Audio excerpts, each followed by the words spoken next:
여러분 요즘 여러분의 생각을 점령하고 있는 것은 무엇인지 이 아침 생각해 보시기를 바랍니다. 사람으로 치면 누가 여러분의 생각 속에 가장 많이 차지하고 있는가? 지금 하루를 살아가는 동안 여러분의 생각을 점령하고 있는 그 사람 대상은 누구인가? 한번 생각해 볼 수 있기를 바랍니다. 물질로 치면 무엇이 여러분의 생각을 지배하고 있는가? 한번 생각해 볼 수 있기를 바랍니다. 하지만 하루를 살아가는 동안, 일주일을 살아가는 동안 우리의 생각을 지배하고 있는, 점령하고 있는 그 무엇, 그 누군가가 분명히 사람들에게는 있을 것입니다. 오늘날 우리가 살아가는 이 세상을 어떤 사람들은 총성 없는 전쟁터라고 그렇게 일컫습니다. 과거 전쟁은 영토를 빼앗는 전쟁이었다고 한다면 오늘날은 사람들의 생각과 마음을 빼앗기 위한 전쟁들이 이 세상에서 지금도 진행되어지고 있는 것이죠. 아침에 눈을 뜨는 그 순간부터 시작해서 잠들 때까지 어쩌면 우리에게 수많은 정보와 수많은 사상들과 수많은 생각들과 그리고 수많은 문화, 사회문화적인 메시지들이 우리를 향하여 다가옵니다. 그래서 우리는 거기에 노출되어 있는 것이죠.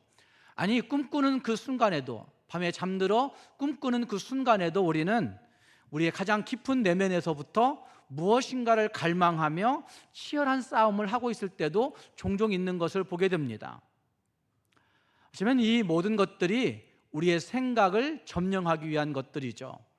누가, 무엇이 우리 생각을 점령하고 있는가?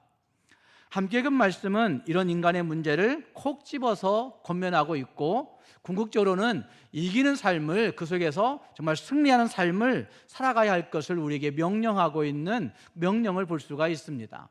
그래서 오늘의 말씀은 두 가지의 명령이 있다고 저는 생각합니다. 하나는 사로잡을까 주의하라 라고 하는 명령이 있고, 그 다음 하나는 이기는 삶을 살아가라 라고 명령하는 명령이 나누어져 있다고 저는 생각합니다. 오늘 함께 읽은 말씀을 이런 관점에서 생각해 보시면서 나는 무엇에 사로잡혀 살고 있는가 하는 것들을 생각해 보시고, 그 모든 것들 속에서 예수로 말미암아 이기는 삶을 살아야 되겠구나, 예수로 말미암아 나는 승리하는 삶을 살 수 있다, 자신 있게 선포할 수 있는 우리 모두가 될 수 있기를 주님의 이름으로 축복합니다. 함께 읽은 말씀을 통해서 먼저 생각할 수 있는 것은 영적인 유기당함을 주의하라 하는 말씀을 들을 수 있습니다. 함께 읽은 말씀 8절 말씀이 이렇게 말씀합니다. 누가 철학과 속임수로, 헛된 속임수로 너희를 무엇할까? 사로잡을까 주의하라. 사로잡을까 주의하라, 이렇게 말씀하고 있습니다. 철학과 헛된 속임수로 사로잡을까 주의하라. 여기 사로잡는다라고 하는 말씀은 헬라어 술라고게오라고 하는 단어가 써졌는데, 이 단어는 굉장히 충격적인 단어입니다. 단순히 누군가를 가르쳐서 잘못된 길로 가지 않게 하기 위해서 교육하는 그런 단어, 사로잡히지 마, 이렇게 얘기하는 교육용 단어로 쓰여진 것이 아니라, 사실은 해적이나 노예 상인들이 사람을 납치해서 노예로 팔려고 잡아가거나 아니면 전쟁에서 패배한 사람들을 전리품으로 끌어가고 있는 그런 상태를 이야기하고 있는 단어가 슐라고게오라고 하는 헬라어인 걸 볼 수가 있습니다. 그래서 이 말을 생각해 보실 때 다시 이 말을 이런 관점에서 의역해 본다고 한다면, 눈을 똑바로 뜨십시오. 누군가 당신의 영혼을 납치해 가려고 하고 있습니다. 당신의 지성을 약탈하여 세상의 노예로 만들어 가고 있습니다 라고 구절로 번역할 수도 있다고 봅니다. 그렇다고 한다면 우리를 납치하려고 하는 그 대상, 납치하려고 하는 그 도구는 과연 무엇일까요, 여러분? 여러분의 생각을, 여러분의 지성을, 여러분의 마음을 납치하려고 하는, 여러분의 그 삶을 납치하려고 하는, 유기하려고 하는 그 대상은 과연 무엇이라고 생각하십니까? 함께 읽은 말씀은 그것을 두 가지로 이야기하고 있습니다. 철학과 헛된 속임수라고 이야기하고 있습니다. 철학이라고 한 단어는 매우 고상한 학문을 이야기하는 것 같이 들려집니다. 그래서 요즘은 철학이라는 단어를 잘 쓰지 않습니다. 저희 신학대학원에서도 목회자 후보생들을 그 시험 치르고 할 때에 목회자 후보생들이 치르는 시험이 철학 과목이 있었습니다. 그래서 고대로부터 내려오는 모든 철학 사상들을 다 이해해야만이 그 시험에서 1시간 동안 시험을 볼 수 있습니다. 그런데 지금은 철학 시험이 없어져 버렸습니다. 그래서 요즘은 철학이 없어져 버린 시대인 것 같습니다. 대학도 철학과가 별로 없습니다.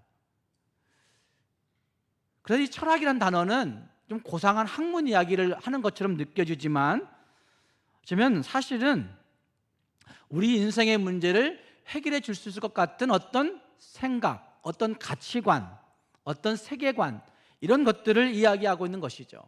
그러나 사실 잘 생각해 보시면 세상이 이야기하고 있는 인생의 문제에 대한 해결책이다라고 얘기하는 그 철학들이 들여다보면, 그 속을 들여다보면 아무런 생명 없는 공허한 것들, 공허한 빈 껍데기에 불과한 사실들을 종종 발견하게 됩니다. 오늘날 우리 시대에, 현대 시대에 우리를 노리고 있는 철학은 과연 무엇일까? 여러분의 생각과 여러분의 마음을 노리고 있는 철학은 과연 무엇이라고 여러분 생각하십니까?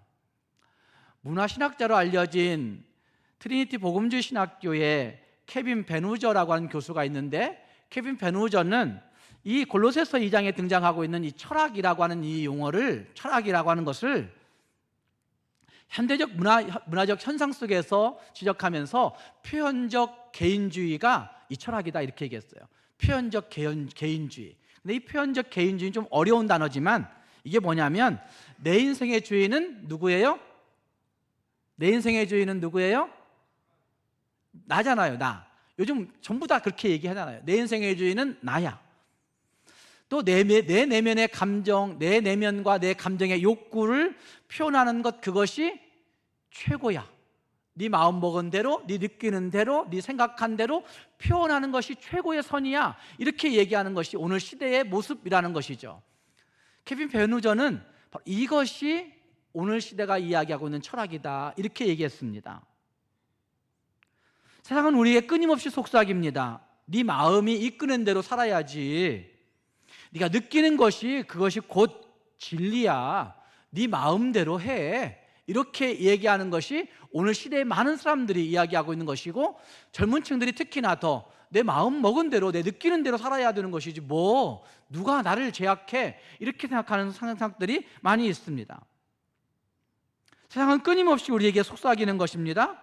그러나 성경은 이것이 사람의 전통이고 사람의 철학이고, 이것이 우리를 그리스도에게서 멀어지게 하는 가치관이라고 말하고 있다고 보여집니다. 또한 철학을 얘기할 때 고등 코넬 신학교의 데이빗 웰스 교수라는 사람이 오늘 시대의 이 철학이 무엇이냐라고 이야기하면서 이 철학을 도덕적 치유 이실론이라고 얘기했습니다. 도덕적 치유 이실론. 여러분, 이실론이라는 얘기는 신을 인정하긴 해요. 그러나 그 신이 내 삶에 구체적으로 작동하고 작용하는 것은, 간섭하는 것은 원하여 원하지 않아요? 원하지 않아요. 이게 오늘날 시대 사람들이 취하고 있는 신관이에요. 이실론. 하나님은 인정해요. 그런데 하나님이 내 삶을 지배하고 간섭하는 것은 나 원치 않아요. 하나님 거기까지, 이렇게 얘기하는 겁니다. 그런데 그 앞에 도덕적 치유라고 하는 말을 붙인 이유는, 오늘날 시대 사람들이 하나님을 어떻게 믿고 있느냐면, 하나님은 계셔요, 분명히. 그런데 하나님은 내 삶의 주인이 아니라, 그저 내가 힘들 때, 내가 고통당할 때, 내가 혼란당할 때, 내가 환난당할 때 위로해주고 내 기분을 좋게 해주는 치료자, 거기까지, 이렇게 얘기하는 겁니다. 하나님은 세상을 만드셨지만 하나님이 내 삶에 구체적으로 간섭하고 내 삶을 지배하는 것은 원치 않는다고 얘기하는 것이 도덕적 치유 이실론에 해당되는 철학이라 할 수가 있다는 말입니다. 그래서 데이빗 웰스 교수는 바로 이것을 지적하고 있는 것입니다. 오늘 많은 사람들이 하나님을 인정하는 것 같아요. 신은 인정하는 것 같아요. 그런데 하나님이 유일한 하나님이 내 삶에 개입하여서 내 삶을 간섭하고 내 삶을 지도하고 이끄는 것은 나는 원치 않아. 내가 내 마음대로 살아가는 것이지 라고 생각하는 그 철학이 오늘 시대를 지배하고 있는 철학이다라고 데이빗 윌슨은 이야기하고 있는 것입니다. 사랑하는 여러분, 우리가 믿는 하나님은, 우리가 믿는 복음은 우리의 기분을 맞춰주는 액세서리 아닙니다. 우리가 믿는 하나님은, 우리가 믿는 그 복음은 내 감정을 좋게 해주는 어떤 치유자가 아닙니다. 만약 여러분의 신앙이 고난 앞에서도 무기력하고 죄의 문제 앞에서 타협하고 있다고 한다면, 혹시 나도 모르는 사이에 나도 세상의 헛된 철학에 지배당해 내 생각을 유기당해 하나님을 그렇게 생각하고 있는 이신론자들이 되어 있는 건 아닌가 한번 생각해 볼 필요가 있는 것이죠. 또한 그러면 헛된 속임수는 과연 무엇일까요, 여러분? 헛된 속임수, 무엇이 우리를 헛되게 속이는 것입니까? 오늘날 세상 사람들은 그렇게 얘기합니다. 나는 눈에 보이는 것, 그 뻔한 것들에게는 속지 않아. 모든 사람들이 대부분 그렇게 얘기합니다. 눈에 보이는 그 뻔한 것에는 나는 속지 않는다고, 자신 있다고 이렇게 얘기합니다. 그런데 눈에 보이는 그 뻔한 것에 속임당하고 난 다음에 정말 내가 왜 그랬을까 이렇게 얘기한 사람들이 있습니다. 눈에 보이는 것들, 뻔한 것들에 쉽게 속지 않습니다. 그러면 헛된 속임수라고 얘기하는 이유는 과연 무엇일까요? 현대인들은 보이지 않는 그 인간의 내면 속에서 일어나고 있는 그것들 사이에서, 그 욕망 사이에서, 외부 세계 사이에서 갈등들을 하다가 결국은 내 욕망이 지배하는 것들을 해석함으로 말미암아 외부 세계의 것들을 선택해 버리는 것이죠. 그런데 그게 속임 당하는 일들이 참 많습니다. 데이빗 폴리슨 교수는 성경적 상담학의 대가입니다. 성경적 상담학계에서는 그 데이빗 폴리슨 교수가 인간 내면의 그 욕구와 동기, 욕망이 어떻게 외부 세계를 해석하는지를 추적한 교수로 알려지고 있습니다. 2019년에 하나님 나라에 갔지만 그 데이빗 폴리슨 교수가 그래서 계속해서 얘기하고 싶은 것이 뭐냐면, 너희들 안에 있는 내면의 그 욕구와 욕망이, 너희들 안에 있는 내면의 동기가 너희들 바깥에 경험되어지고 있는 많은 세상의 이야기들을 해석해서 받아들이고 있는 거야 라고 그렇게 저희들을 가르쳤습니다. 인간은 입력된 정보를 있는 그대로 출력하는 기계가 아닙니다. 그렇지 않습니까? 여러분들이 받아들인 많은 것들을 있는 그대로 전달하지 않습니다. 내가 경험한 어떤 사건을 내가 이쪽 가서 다시 얘기할 때 있는 그대로 전달하지 않습니다. 해석해서 전달합니다. 우리는 모든 사건들을, 모든 보여지는 사물들을 각자가 보고자 하는 마음의 안경을 통해서 그것들을 바라봅니다. 그래서 인간을 얘기할 때, 인간을 정의할 때 인간은 끊임없이 해석하는 존재라고 이야기합니다. 일관된 해석을 처음부터 끝까지 가지고 간 사람도 없습니다. 오늘 해석이 다르고 내일 해석이 다릅니다. 2025년의 해석이 다르고 2026년의 해석이 다릅니다. 그래서 2025년에 MBTI 성격 검사한 것이 진리가 아닙니다. 2026년에 어떤 상황이 바뀌어가지고 MBTI 검사해 보시면 MBTI의 성격이 다르게 나옵니다. 10년 전에 했던 MBTI가 10년 후에 검사해 보면 다르게 나옵니다. 왜냐하면 인간은 끊임없이 해석하는 존재이기 때문에 그렇습니다. 그 해석이 달라진다는 말입니다. 우리는 중립적일 수가 없습니다. 나는 중립적이야, 난 중립을 지켰어, 천만의 말씀, 자기의 해석을 가지고 그걸 자꾸 설파하는 거예요. 중립적일 수가 없습니다. 매 순간 누군가의 소리를 듣고 있고, 매 순간 누군가의 보여주는 것들을 보고 있고, 매 순간 누군가의 느낌을 따라서 자기의 느낌이 이미 정해진 것들을 향하여 해석된 이야기들을 하고 있다는 말입니다. 내 인생이 경험하고 있는 많은 고통과 환난과 어려움들을 의미를 부여한다 얘기하지만 사실은 내가 해석한 의미를 부여하고 있는 것입니다. 사탄은 바로 그 지점을 공격하는 것이죠. 생각해 보십시오. 에덴 동산에 뱀이 하와를 공격했던 지점을 생각해 보십시오. 에덴 동산의 뱀이 그 팩트를 부정한 적은 없었습니다. 팩트를 부정한 것이 아니라 그 팩트를 해석하는 것을 왜곡시켰다 버린 것인 거죠. 팩트의 해석을 교란시켜 버린 것이죠. 그러면서 그는 하나님이 말씀하신 것들을 의심하게 만들고 왜곡하게 만들어 버립니다. 하나님 너에게 관심 없어. 하나님은 하나님 때문에 그렇게 하는 거야. 네가 눈 뜨고 모든 것들을 밝히 보는 것 하나님은 별로 관심 없어. 하나님은 하나님 때문에 그런 거야. 이렇게 말하는 것이죠. 그래서 세상은 우리에게 에덴 동산에서 뱀이 하와에게 얘기했던 것처럼 우리에게 자꾸만 팩트를 왜곡하여 말합니다. 돈이 최고야. 돈 가지고 있어야 살지. 돈이 더 필요한 것 아니겠어? 이런 생각이 우리한테 자꾸 들어옵니다. 사람들이 너를 인정해줘야 네가 가치 있는 사람이지, 뭐 믿는 신앙이 그것이 뭐라고 이렇게 생각하게 만듭니다. 현대 심리학에서는 이것을 뭐라고 얘기하는지 아세요? 가스라이팅이라고 얘기합니다. 에덴 동산에서 뱀이 얘기했던 그 이야기들이, 뱀이 얘기했던 그 태도들이 현대 심리학에서 얘기할 때는 그걸 가스라이팅이라고 얘기한다는 말입니다. 예를 들어서 사람들이 동일한 상황의 어떤 경제 위기를 당할 수 있습니다. 경제적 어려움을 경험할 수 있다는 말입니다. 그런데 그 경제적 어려움 가운데 어떤 사람은 절망합니다. 정말 나 못 살겠다고. 왜 절망할까요? 돈을, 물질을 자기의 안전의 근원으로 삼았기 때문에, 돈을 최고의 선으로 삼았기 때문에 돈 없어지니까 절망하는 거예요.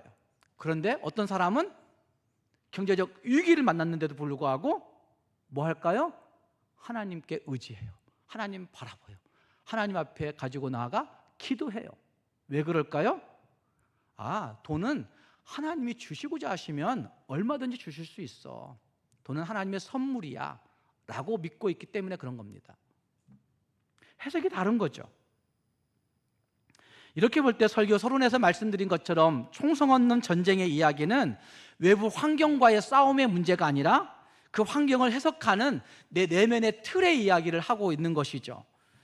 어쩌면 외부의 환경, 외부의 어려움, 외부의 고통의 문제가 아니라 그것을 해석하고 있는 내 내면의 틀이 문제라는 말입니다. 그래서 우리 내면에는 끊임없이 들려오는 목소리들이 있습니다. 대화 상자들이 있습니다. 인간이 태어나면서 맨 처음 만나는 권위자라고 얘기하는 부모의 목소리가 있습니다.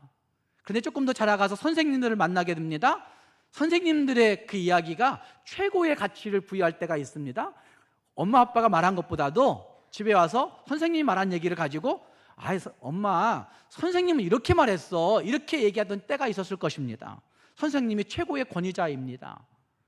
그러다가 아이들이 사춘기를 지나가는 시간쯤도 될 때는 그때는 선생님도 부모도 최고의 권위자가 되지 못합니다. 또래 집단의 이야기들이 자기에게 최고 권위를 부여합니다. 또래 집단이 자기를 어떻게 봐주는가, 또래 집단이 자기를 어떻게 인정해 주는가, 또래 집단 안에서 내가 같이 살아갈 수 있는가의 문제가 그들에게 가장 최고의 권위가 부여된다는 말입니다. 그래서 그 권위자의 소리를 들어올 때, 그리고 다음에 전에 내려오는 전통과 관습의 목소리들이 들려오게 될 때 우리는 그걸 가지고 해석하게 됩니다. 또한 우리가 속해 있는 집단, 어떤 지역이 가진 사회 문화적인 압력이 우리에게 들려오는 소리일 수도 있고, 또한 그것들이 사탄의 속삭임일 수도 있습니다.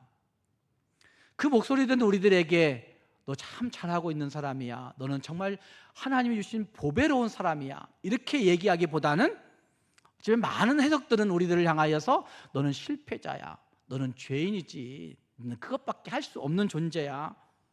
그리고 또 다시 생각해 보시면 세상에서 안전이 최고야, 돈이 최고지, 이런 얘기도 듣게 됩니다.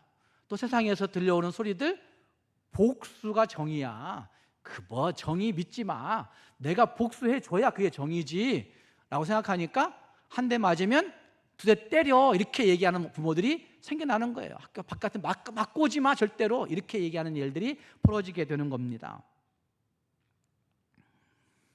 이런 해석적 언어들이 우리 안에 들려올 때마다 우리는 하나님의 말씀을 있는 그대로 듣지 못합니다. 두려움으로 받게 되고 상처와 시대와 편견이라고 하는 필터를 통해서 모든 메시지를 왜곡하여 수신하게 됩니다. 이런 일들은 가정에서도 이렇게 일어나게 될 때가 있습니다. 남편이 하루를 살고 저녁에 들어와서 아내에게 참 당신 오늘 피곤해 보이네 라고 이야기합니다. 그런데 그 피곤해 보이네 라고 하는 말을 그냥 아무렇지도 않게 들어갈 수 있습니다. 당신은 오늘 나를 잘 생각해 주네, 이렇게 웃어 넘길 수도 있는 거잖아요. 그런데 어떤 때는 그 아내의 자존감이 낮아져 있을 때, 그 아내의 어떤 과거의 상처, 남편이 줬던 어떤 상처가 있을 때 그 필터를 통해서 그 말을 해석하면 뭐라고 들을 수 있을까요? 내가 오늘 초라해 보이나?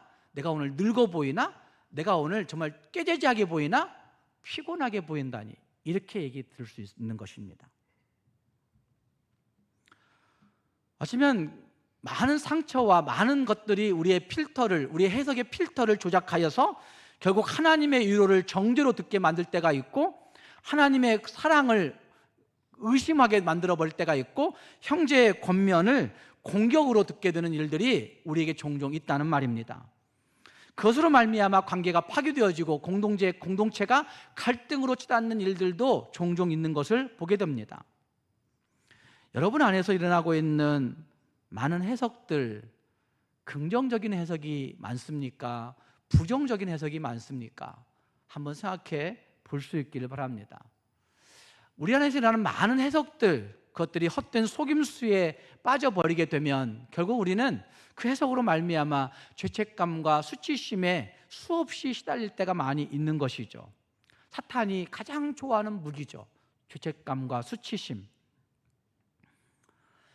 그것은 내가 잘 되었는데도 불구하고 갖는 감정일 때가 있습니다. 2017년에 IT에 정말 큰 지진이 났습니다. 참 많은 사람들이 죽었고 많은 생계 터전이 엎어졌습니다. 지금도 IT는 그때 지진이 났던 그 흔적을 복구하지 못했다고 이야기합니다. 근데 그 대지진 나고 난 다음에 미국으로 많은 사람을 이주시켰습니다. 근데 이주한 사람들은 진짜 선택받은 사람들이었을 것이에요. 그런데 그 이주한 사람들은 미국 가서 행복하고 즐겁게 살까요? 이주자들이 나오는 그 생활 유지 보조금이 있습니다. 그런 것들 가지고 살아가는 사람들이 많습니다. 자, 그곳에 행복할까요? 힘들고 어려운 사람들이 많을까요? 힘들고 어려운 사람이 많아요. 왜 그럴까요? 나만 살아왔구나.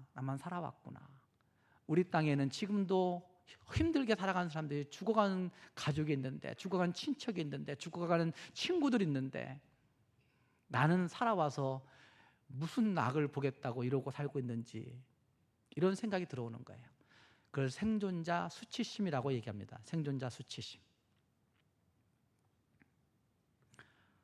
어쩌면 분명 살아있음은 기쁨이고, 살아있음은 행복한 일이고, 살아있음은 은혜이고 좋은 것이지만, 살아있다는 것이 왜 죄스러워야 되는 거예요?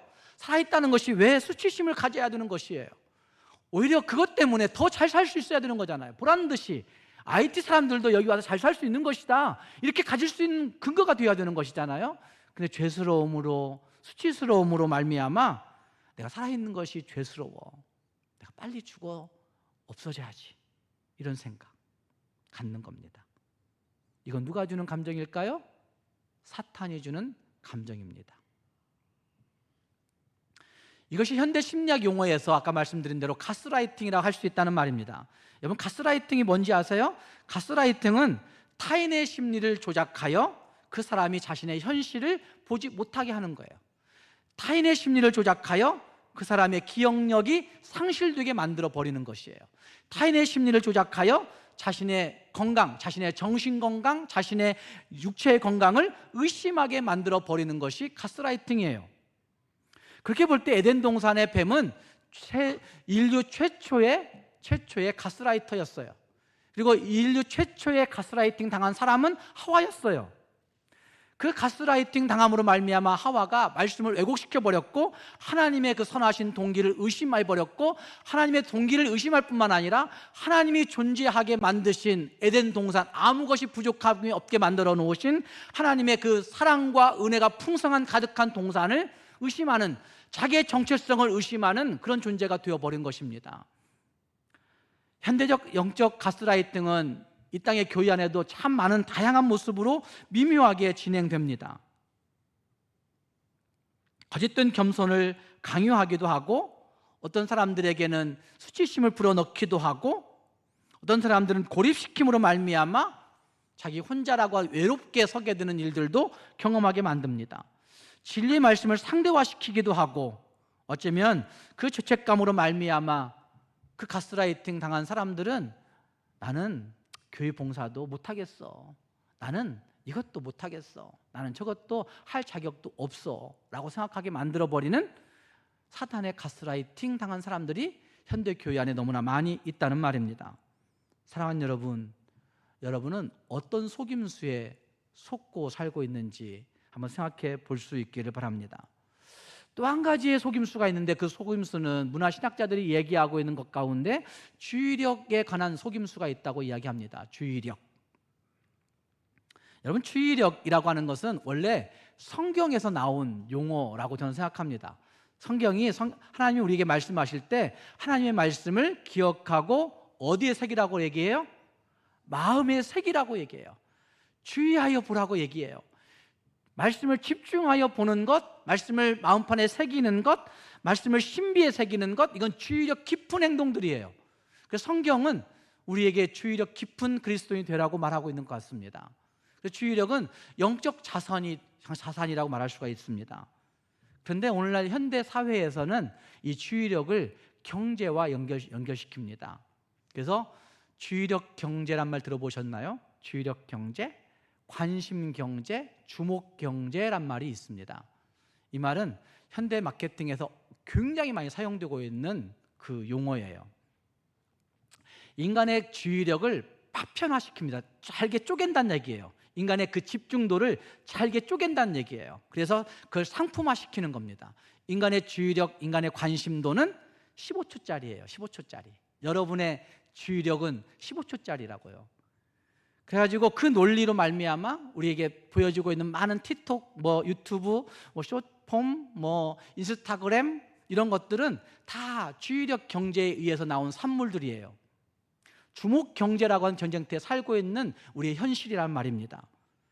그래서 우리에게 보여지고 있는 많은 문화의 화려함들과 스펙타클한 어떤 이미지들과 어떤 그 많은 동영상들이 우리의 시선을 하나님께로부터 빼앗아 세상 물질의 가치로 가게 만들어버립니다. 유튜브 알고리즘이나 숏폼들, 콘텐츠들, 자극적인 뉴스의 현대판들은 그 헛된 속임수의 가장 치열한 모습들이라고 저는 생각합니다. 여러분 생각해 보십시오. 스트레스 받을 때 여러분 뭘 보십니까? 굉장히 스트레스 받았어요. 뭘 보십니까? 내 마음을 즐겁게 해주는 어떤 유튜브 보실 거예요. 그죠? 마음속에 막 고민이 밀려와요. 그럼 뭘 손에 드십니까? 스마트폰 드실 거예요. 어쩌면 고민이 될 때에도 스마트폰, 스트레스 받을 때도 스마트폰, 어려움에 처할 때도 스마트폰, 어쩌면 어떤 걸 결정할 때도 스마트폰, 뭐 할 때도 다 스마트폰 들어서 그것으로 말미암아 오는 여러 가지 것들을 보고 거기에 노출되어 우리는 살아가고 있다는 말입니다. 사탄은 우리의 깊은 생각, 우리의 깊은 묵상을 방해하는 것이 사탄의 장난이다라고 얘기합니다. 피로사회, 불안사회를 쓴 한병철 교수는 한국 사회가 가지고 있는 이 사회 병리학적인 측면들을 그 피로사회, 불안사회를 통해서 잘 접근해주고 우리에게 알려줬던 교수라고 할 수 있습니다. 그런데 한병철 교수가 피로사회라고 한 책에서 그런 얘기를 해요. 깊은 주의력은 종교적 실천에서 나오는데, 깊은 주의력은 어디에서 나와요? 종교적 실천에서 나오는데 현대사회는 이것을 말살시키고 있다 라고 그렇게 이야기합니다. 현대사회는 종교심에서 나올 수 있는 깊은 주의력을 다 말살시켜버리고 있다는 얘기예요. 주의력이 파괴된 신자들의 모습들, 여러분 생각해 보십시오. 성경을 읽어 나가면 몇 분이 못 갑니까? 3분 이상 갈 수 없어요. 10분은 진짜 너무 많이 간 거예요. 10분 이상 성경을 읽어볼 수가 없어요. 여러분 기도를 몇 분 이상 할 수 없어요? 1분 이상 할 수가 없어요. 2분도 할 수 없어요. 기도는 한 몇 초 안에 끝나야 돼요. 눈 감고 딱 뜨는 것 10초 정도 할 수 없어요. 한병철 교수가 그렇게 진단하는 겁니다.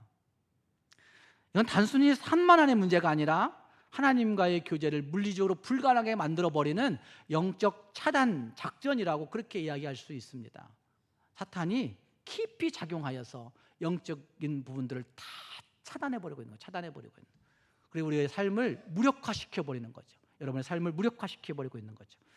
그것으로 말미암아 현대인들은 어떤 것을 겪고 있느냐면 만성적인 염증, 만성적인 불안, 만성적인 두려움, 만성적인 정체성 혼란, 만성적인 관계 파탄, 이런 것들 속에서 사람들은 살고 있다고 이야기합니다. 사랑하는 여러분, 어떻게 살아야 되겠습니까? 철학과 헛된 속임수에 무한대로 노출되어 있는 우리들이 어떻게 살아야 되겠습니까? 오늘 사도 바울은 그래서 이렇게 얘기하고 있는 거죠. 사로잡을까 주의하라. 아니, 다시 말하면 누가 너희를 노략할까 주의하라. 너희를 유기할까 주의하라. 이렇게 말하고 있습니다.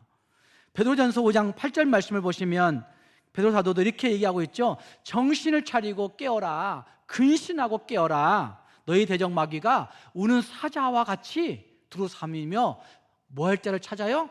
삼킬 자를 찾나니 라고 그렇게 이야기하고 있습니다. 사탄이 여러분의 영혼을 삼키기 위해서 우는 사자와 같이 두루다니고 있다고 그렇게 이야기하고 있습니다. 여러분의 생각을 삼키기 위해서, 여러분의 마음을 삼키기 위해서, 여러분의 감정을 삼키기 위해서 사탄이 우는 사자와 같이 으르렁거리며 두루다니고 있다고 그렇게 말하고 있다는 말입니다. 사랑하는 여러분, 골로새 교회를 향하여 주고 있는 사로잡힐까 주의하라, 사로잡을까 주의하라 하라고 하는 명령은 사도 바울의 목양적 심정이 담긴 중요한 메시지이지만 오늘날 우리 교회가 꼭 간직해야 되는, 저와 여러분이 꼭 간직하고 늘 분별해야 되는 중요한 사명이라고 저는 생각합니다. 우리 모두가 우리 영혼을 노리고 있는 세상의 속임수, 헛된 철학들에 놀아나지 마시고 정말 우리의 침실과 우리의 일터와 우리의 가정과 우리의 모든 스마트폰을 보는 그 화면 앞에서 벌어지고 있는 치열한 해석의 전쟁들 앞에서 하나님 앞에 다시 설 수 있는 우리 모두가 될 수 있기를 주님의 이름으로 축복합니다. 그러면 우리는 어떻게 이길 수 있겠습니까? 무엇으로 승리할 수 있습니까? 이게 중요한 관건이죠. 오늘 15절 말씀은 이렇게 말씀하고 있습니다. 15절 말씀을 함께 읽겠습니다. 통치자들과 권세들을 무력화하여 드러내어 구경거리로 삼으시고 십자가로 그들을 이기셨느니라. 아멘. 세번역 성경에서는 이 부분을 이렇게 번역했습니다. 15절 말씀을 그대로 올려봐 주십시오. 그리고 모든 통치자들과 권력자들의 무장을 해제시키시고 그들을 그리스도의 개선 행진에 포로로 내세우셔서 무릇 사람의 구경거리로 삼으셨습니다. 모든 통치자들과 권력자들을 무장 해제시키시고 그리고 그들을 그리스도의 개선 행진에 포로 삼아서 모든 사람들의 뭘로 삼았어요? 구경거리로 삼으셨다고 말씀하고 있습니다. 저는 이 15절 말씀을 요약해서 어떻게 이길 수 있느냐, 무엇으로 이길 수 있느냐를 한 문장으로 만든다면 이렇게 얘기할 수 있다고 생각합니다. 십자가의 승리를 내 승리로 가져오십시오 라고 말하고 싶습니다. 십자가의 승리를 내 현실로 가져오십시오 라고 말하고 싶습니다. 사랑하는 여러분, 아마 15절의 고백은 단순히 로마 시대에 개선 장군이 들어올 때 퍼레이드 했던 것들을 연상시키는 그러한 장면은 아닐 것입니다. 하지만 이것이 오늘 저와 여러분의 침실 가운데도 적용돼야 되는 것이고, 여러분의 일터 가운데도 적용돼야 되는 것이고, 여러분의 동네에서도 적용돼야 되는 것이고, 여러분의 형제 관계에서도 적용돼야 되는 것이고, 여러분의 부부 관계에서도 적용돼야 되는 것이고, 여러분이 스마트폰을 보고 있는 그 현실에서도 적용돼야 되는 것이죠. 십자가로 승리하셨다. 그러니 나도 십자가로 승리해야 된다 라고 그렇게 다짐하면서 이 땅을 살아가야 된다는 말입니다. 왜 우리가 십자가의 승리를 이야기할 수 있습니까? 맨 처음은 십자가는 우리의 옛자를 수술해낸 장소이기 때문에 그렇습니다. 함께 읽은 말씀 11절 말씀에 이렇게 얘기합니다. 그 안에서 너희가 손으로 하지 아니한 할례를 받았으니, 예수 안에서 할례 받았다는 얘기예요. 할례를 받았으니 곧 무엇을 벗는 것이라고? 육의 몸을 벗는 것이요, 이렇게 얘기해요. 그리스도의 할례니라. 예수 안에서 우리는 육의 몸을 벗는 할례 받았다, 제거받았다, 이렇게 얘기하는 거예요. 할례는 그 중요한 부분의 표피를 제거하는 거잖아요. 육의 몸을 제거해버린 거예요. 그게 단순히 나쁜 습관 하나 바꾸는 것, 이걸 얘기하고 있는 것이 아니라 어쩌면 죄의 지배를 받던 우리의 옛 본성, 옛 모든 것들을 예수 그리스도의 십자가가 수술을 해내버렸다라고 표현하고 있는 거예요. 세례라고 하는 것은 그래서 장례식의 표지라고 얘기할 수 있습니다. 세례 받음, 물속에 들어갈 때 무엇이 죽었어요? 내 옛사람이 죽었어요. 그래서 한번 그걸 해보셔야 될 것 같아요. 다시 세례 한번 받으셔야 된다니까, 여러분. 침례를 받으셔봐야 돼요. 물속에 팍 담궈가지고 허우적거려요. 나 정말 나 죽었어요, 목사님. 나 도무지 지금 죽었다니까요. 막 가우징 칠 때 그때 이렇게 세워줘야 돼요. 아, 내 옛사람이 죽었구나.